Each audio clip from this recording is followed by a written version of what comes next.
şeytana satmaq istədim. Cənnəti mən sənsiz neylərəm dedim.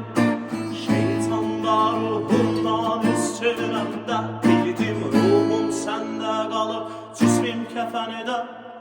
Fikri gəlir zalim anlatmır mənə, cənnət mi günahkar yoxsa cəhənnəm.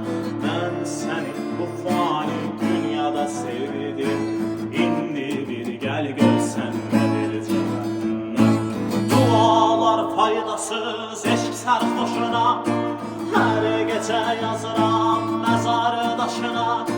Şeytana yürürlərlə gülər bilirəm, iblislər mələklər anlar başına.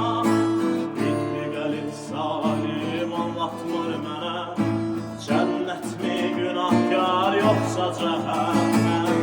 Mən səni bu fani dünyada sevdim, indi bir gəl görsən nədir cəhənnəm. Mən səni bu fani dünyada sevdim, indi bir gəl görsən nədir